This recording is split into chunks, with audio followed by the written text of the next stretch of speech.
Alright, gang. I'm currently en route to Hampton from Newport News, where I stay at. I got something special for y'all, man. We got somebody about to get on the camera. Let them talk his talk. We ask him a few questions. I guess we can consider it something like an interview. Yeah, man, stay tuned. I'll let y'all see I'm rocking a bit of this 60-foot Merc today, which is basically made to order, but we'll talk a little bit about that once we get to where we're going. Little streetcar action, man. White look good too. I always look white and black, man. White with black. A streetcar. Let's see what's going on up in here.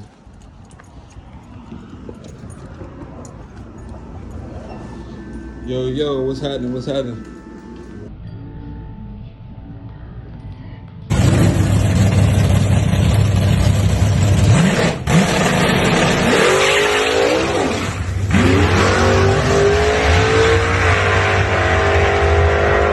Dead, ain't it? What's going on? Where we go? Okay. Knock, knock.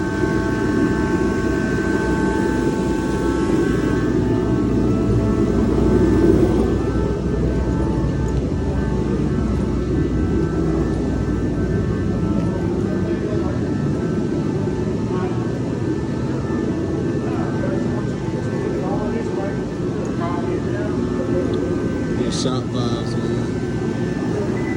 Shop vibes. Alright, so who do we have here today? Weebee Cooper. Alright. And so where will we know you from? How do people know you? Weebee Cooper resonates where? Virginia, the DMV area, but mainly Virginia. Okay. And so if I'm not mistaken, most people would know you for what? Grudge racing, right? Grudge racing, okay. Alright, so some folk may say that he the baddest in Virginia on a small tire. What, 275, ain't it? Yeah. All right. So for some people who may not know, what exactly is grudge racing? Because my channel is not just focused on grudge racing or drag racing. We deal with drifting, circuit racing, stance cars, car shows, whatever. So what exactly is grudge racing? Well, speaking from in your terms, yeah. In my terms, speaking for me from grudge racing. Grudge racing is made up of a couple things. Mm-hmm. One is about you wanting to race your opponent, heads up or getting a spot or anything. Mm-hmm. Sometimes for money, or sometimes just for the grudge, just to beat. Grudge, just to beat somebody, just for the bragging rights. But then when you get to a lot in depth with grudge racing, to the point to where I'm at now, when you I'm not making no livelihood off of it, but I do race. I go to different tracks all over the East Coast, and race sometimes for fun, for money, bragging like rights, that, all of it, like you said. Bragging rights, yeah. Beating somebody. So, it get a little in depth to the point to where it gets kind of serious and it's not no play stuff. Right, real deal stuff. Yeah, for sure that. So, what's your history in the game, man? Coming from, like you say, you're a Virginia native, let's say that, and so what's your history in the game? Well, what'd you start? How'd you start out? I started out, honestly, not trying to tell my age, but you still a spring chicken, man. You all right? You suck. I started out actually racing in the street. I had a close friend. He passed away. His name was Bobby Rayner. So me and him used to be in high school. Like, I think we was like in 10th grade. We had nice cars. He had a Mustang and I had a Trans Am, GTA, and the Mustang was always faster. We used to race every morning. So I said, damn, man, I need something faster. And I went to my grandparents. I said, man, let me hold something. Let me hold something. And so they were like, what you want? I said, make a long story short, I went and got me a Mustang and we raced. I beat him, and then every day, every morning. I went to Phoenix High School. We used to race every morning. Sometimes he went, sometimes I would win. And then, you know, over time, you know, it transpired, you know, not telling a whole lot about my life, but, you know, I went to prison. I did a lot of time in prison. And, you know, before I went to prison, that's what I did. Cars was my life. Right. So when I came out, you know, I just got back into it. Cars, Yeah, you know Go for what you know. And, you know, I just... Now we're here. Yeah, just kept me out of the streets. Had a good, had somebody, another Bobby, like my father, you know, was like, man, you know, you gotta get out in the streets, you know, race, fuck around or nothing, all that stuff, you know, I'll help you out. And it just transpired from that. But yeah, it's not like having somebody like a mentor or somebody to be there. God help you out. I'll tell you what, you know, and the direction I was, because, you know, I'm from the streets, so it's hard not to be from the streets, bro. We're coming from where we're from. Oh, yeah. You know what I'm saying? Being who we are. When you got somebody that can open your eyes up to other stuff in life instead of out there, just out here trying to hustle and all that shit. Right, yeah. And he was like, man, you know, you like cars a lot. You know everything about them, man. But, you know, like I said, I was always trying to build a car and race on the streets, and that's what I used to do. That was the thing to do back then. Yeah, you know, drive. We used to drive. I'm from Hampton, Virginia, so we used to drive all the way Gates County. We used to drive like North Carolina, Raleigh, Rocky Mount, North Carolina. We used to race all out there. Me and people race on the street for X amount of dollars, and then, you know, then stuff started getting kind of in depth. You know, when I came home, and things was on a different level. I ain't gonna never forget it. Somebody showed me like an In the Cut video, and then shout out to In the Cut. Shout out to you, Reese. Somebody was showing me, and another dude that was real heavy into that stuff, with all the videos and all that stuff. He's out in DC. Let me think of his name. Not Metro Area Grudge, you talking about? No, I mean, he did videos for Metro. LBM. Okay. LBM, you know what I mean? A lot of guys like that. I talk with them. I was like, man, you doing your thing, man. You know, getting videos, you know, race and all that stuff, man. We be watching you. So I actually took the opportunity. It wasn't even about none of that stuff. It's just because I like racing and I could travel. You know what I mean? I had access to travel and race all over. So I just started racing all over the place, you know what I mean? Instead of on. That's how you got your buzz. That's how you got your buzz. So like I say, a lot of folks will say, especially when it comes to grudge racing, small tire grudge racing, but grudge racing overall, when it comes to VA, man, we be the new man up. You know what I'm saying? We can say that Virginia Slim left it for you to carry on. Man, you know, I would like to say that. You know, I gotta gas him up. I gotta gas him up. I would like to say that, man, but you know, Virginia Slim is like, that's a hard shoe to fulfill. That's a legend, bro. Then, not just for us, he's a legend in the game. Period. And then I look at it like this, you know, with me into this racing stuff, and I'm global with it in my area. You know, of course, me being from Hampton, you know, in Newport News area, Virginia Slim was a key dude. You know what I mean? But you know, I had Father Time, you know, Bobby Morris, and then like I used to look up to Browns. LJ Woods, Jim Teachman, you know what I mean? And then another fast guy, you know, that people don't know a whole lot about, like Michael Martin and Ellis Vell, guys like that. You know what I mean? I'm not taking when people do know about them, but I'm just talking about on the underground level. Right. You know, guys that's like crazy fast. I used to look up, and then when it comes to the small tire, you know what I mean? Being honest with you, man, it was a dude, man. I'm trying to think of his name right now, and there's no disrespect to him, but he had a little small S10 truck. It was red. He's running X275 all the time. There's a red S10 truck. I was like, man, that is flying. And I was like, man, I really want to be like that. You know what I mean? And you know it's possible too. Yeah. Ain't nothing but a little grind, a little hustle. That's all. Yeah. So I was like, I'm gonna try to run X275. And I'm not trying to disrespect the dude right now because I can't think of his name right now. I got a whole lot going on. But everybody on the outside know what I'm talking about with this red S10 truck, man.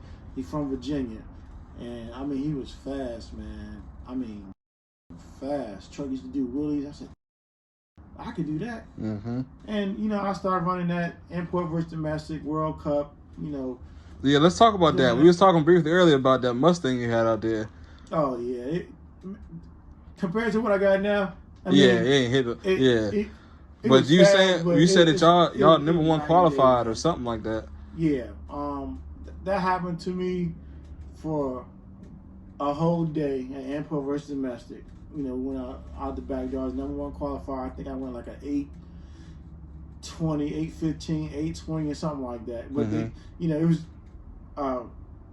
they did something to let us go out the back door. Mm-hmm. So I thought I was really doing something till it came time to race. Yeah. Yeah. Until they turn them things up, huh? Man, I swear to God, them goddamn imports was hauling ass, man. Yeah, man, they do it. Yeah, for sure. Yeah. It was me and a dude named D-Rod, Dwayne Robinson. Got close with doing the import versus domestic stuff. Mm-hmm. And that's where, you know, that was fun. And, you know, guys started going too fast. And I could have continued and kept going fast with it. But I always was a grudge racer. Like, I'm one of the few dudes that used to do all of it. I used to class race and grudge race. Because grudge racing is really like, it started out as an underground thing. Yeah. Now grudge racing is making a run now. It's on the rise. Yeah, you know what, man? It's evolving, let's say that. It's trying to evolve. It's getting a lot of mainstream now. Yeah. You know what I mean? Because, and I don't care who's disagree with me, but it's a lot of, you know, all the people on TV like the Street Outlaws, and that's what I'm saying. That's all grudge racing is. Them cats is racing on the street, and the Street Outlaw, whomever, they doing what we doing at the track. Yeah, they going out there to settle a grudge and get the bragging rights, and they putting the pot up. They putting the money up. I don't care what nobody say. You listen to their lingo. It come from us, man. Right. Come from the street. They yeah. Make the right. But you know, I'm friends with a lot of them. Mm-hmm. I mean, a lot of them. A lot of them. From Ryan to Bobby Ducati to Daddy Dave, Bodie out in Cali. Like, you know, we all have a mutual friendship. I text and talk to them. Right. You know, now and then and see what's going on. When they come to Virginia, we text. We all have fun. But you know, I'm not taking nothing away from none of them guys because you know a lot of us racers love to do what they're doing. You know what I'm saying? For sure. You know what I mean? So I'm not discrediting nothing or taking nothing away from them. They doing it and they doing it good. I'm glad that they doing it. And they made way for others. They made headway for others. I mean, you know, by them getting on TV, it made people that don't look at racing start look at racing and then understand. Oh yeah, that's so you race. Look, what's that other? I want to get off topic. What's that other show, bro? That's a new show that's on I think Velocity, Discovery, whatever, Motor Trend. Fastest Cars, Dirty South. Yeah, I heard they got something with DMV coming up. Yeah, that's my buddy Eric. Okay, yeah. Hey, y'all stay tuned for that, DMV. But look, I'll tell you what. We the thing is too. Let me say this too. 60-foot racing.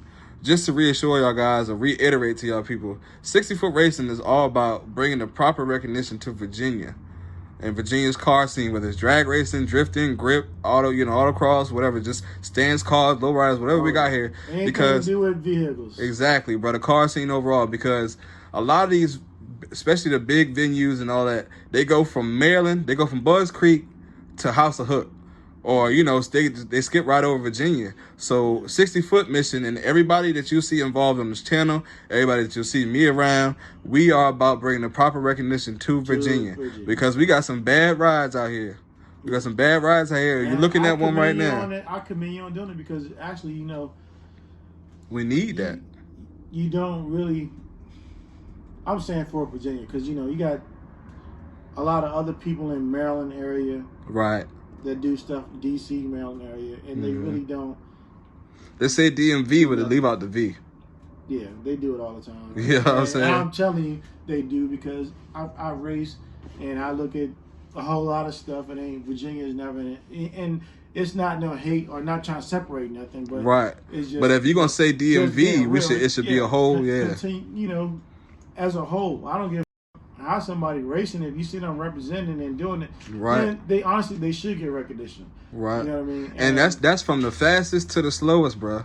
You know what I'm saying? It's not about how fast you are or whatever when it's least to drag racing or about how bad you are. But the thing is for us to all to come together, unite, and put on for where we from. Yeah, and this is just me because, you know, I frequent up that way. I'm from here.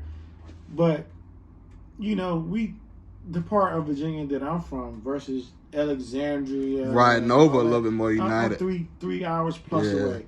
So, you know, they tend to forget about the guys down here, 757 area.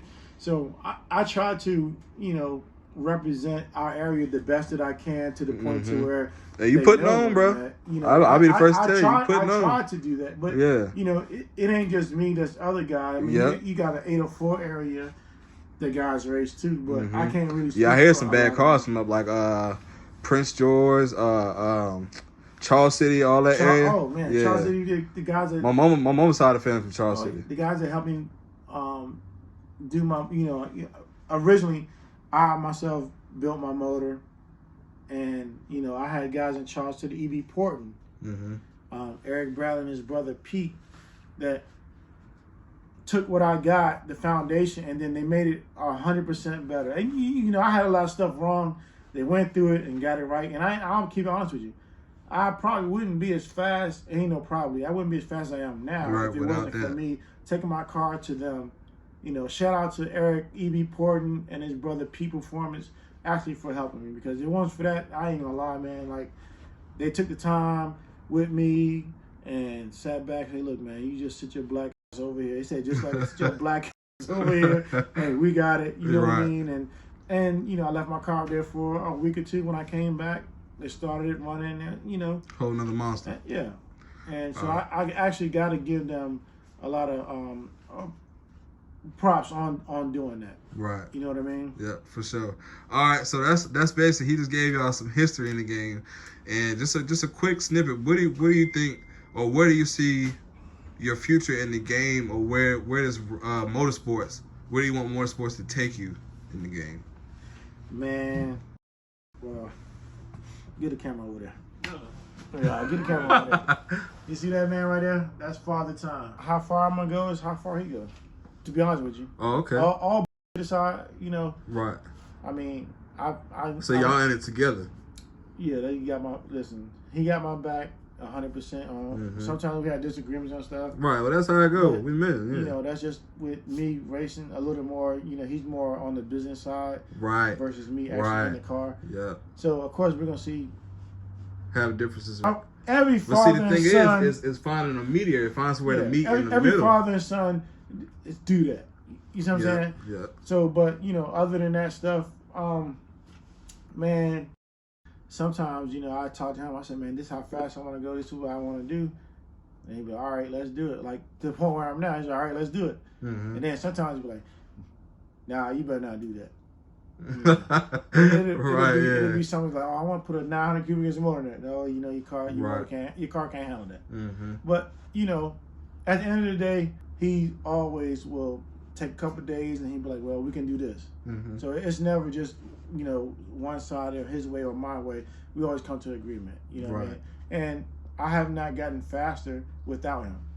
Right. You know what I mean? At the end of the day, everything that I've done, accomplished with this racing stuff, is actually with him and behind the scenes. Like he didn't want to be, like, he's behind the scenes. He don't care. But now we're pulling the strings, you know basically. What I mean? Yeah. So I can go as fast as he want me to go, or fast as that my knowledge to go. So I mean, that's just what it is. But at the end of the day, if I say, Bobby, man, I like to do this, it'll take a couple of days to think about it, and then he'll come up with a plan himself, and then we put it put it in progress. Okay. So now look, you know we gotta address the elephant in the room now. I'll let you get off, say you got your introduction out the way and all that, you know what I mean? But now it's smack talk time. Oh, God! Top Notch, how long was that? About a week ago, 2 weeks ago? Yeah. Top Notch, they got the Blue S10 out of Chesapeake. Yeah. I saw y'all on Facebook had a little dispute there. What was that all about? Can we talk about that? Man, Skip and say what? Man, you heard me! Come again, say what? You know, as far as the racing, I don't too much care for Top Notch. Okay. All right. But as him, you know, he in the military, He protect my country. I got a lot of respect for him. You know, on a personal Right, level, you know, right. I got, you know. Yeah. But when it comes to racing, we gonna never be friends. All right. If we ain't no racetrack and then we at 7-Eleven or the bowling alley, we be the best friends. Everybody like, oh man, them dudes the best friends. But if we in that racetrack with his car and my car, then it's, you know, it's game time. It ain't none of that. All right now. All right now. They better over there, see him over there. All right now.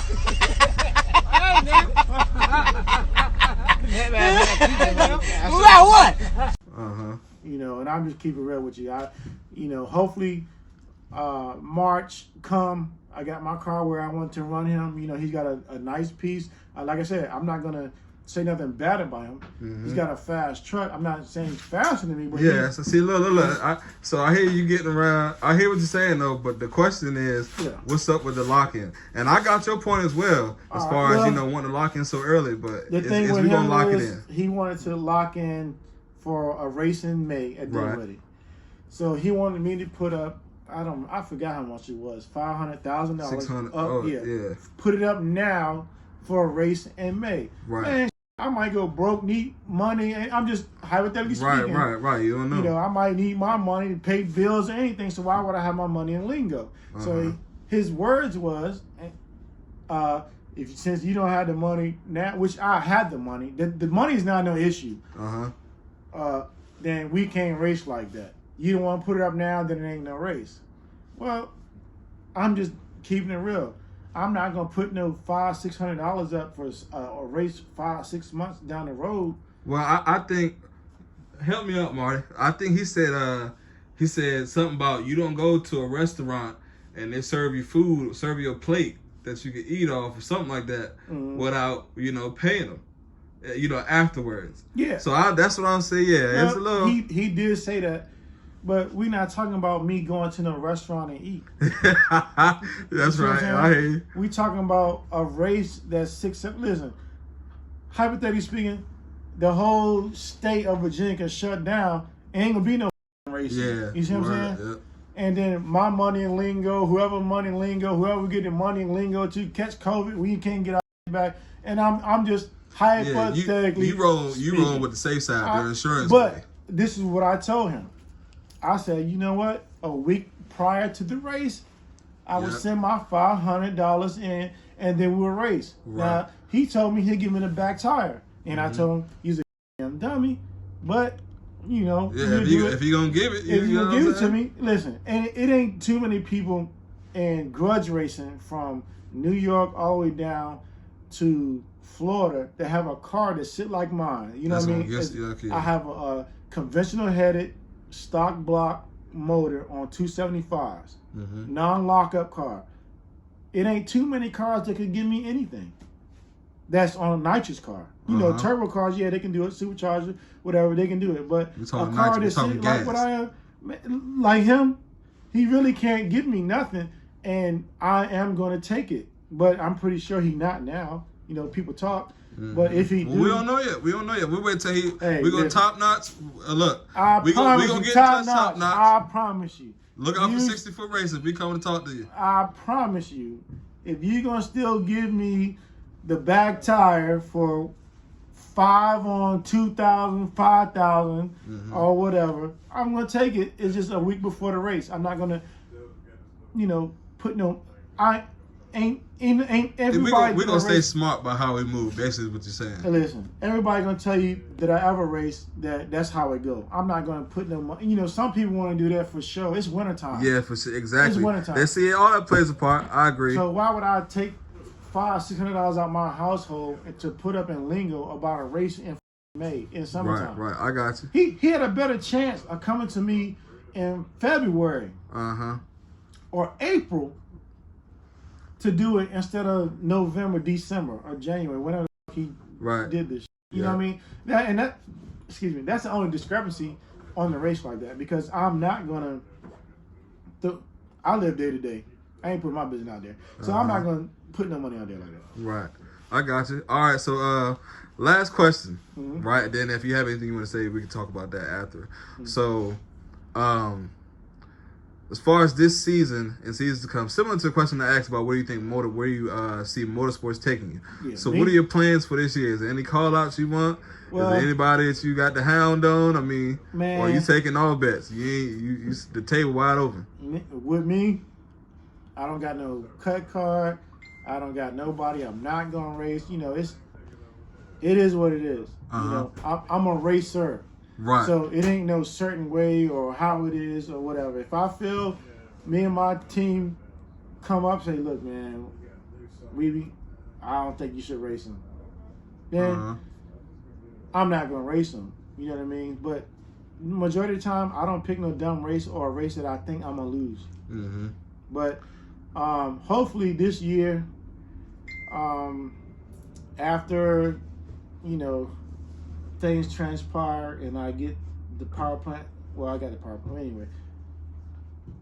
I just hope all after March, because I'm getting to March. After March, the North versus South at Galat, all the non-stairs, non-believers, they're gonna respect me. That's it.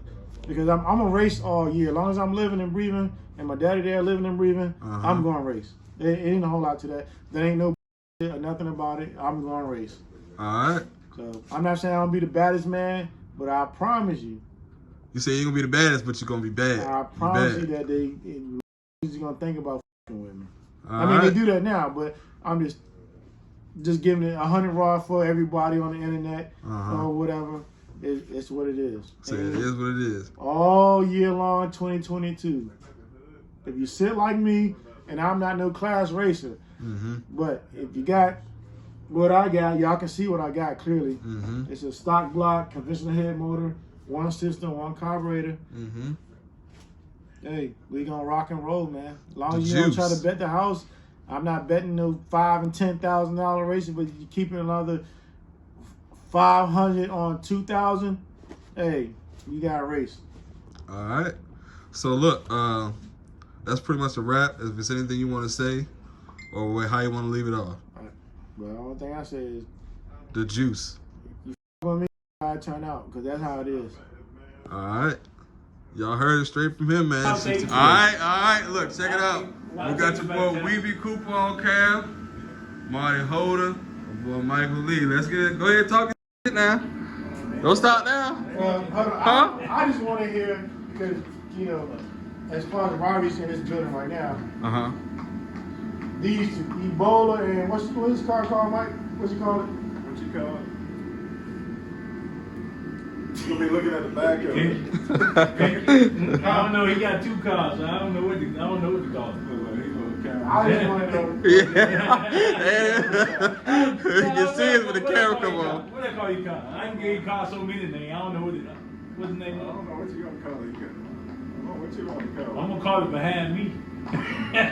Sugar Ducky? Sugar Ducky brought it by. He said he's gonna be gold. I'm gonna call it behind me. Well, we'll take that, but you still got the back tire. Oh! Somebody! You got the back tire. And any gifts that give it to me, I want it. All right, yeah. He said you gonna give it, I take it. Any gifts that's given to me, I want it. All right, gang. That's a wrap, man. You see it. You heard it for yourself. This man was nominated for Grudge Racer of the Year, nominated for Comeback Grudge Racer of the Year.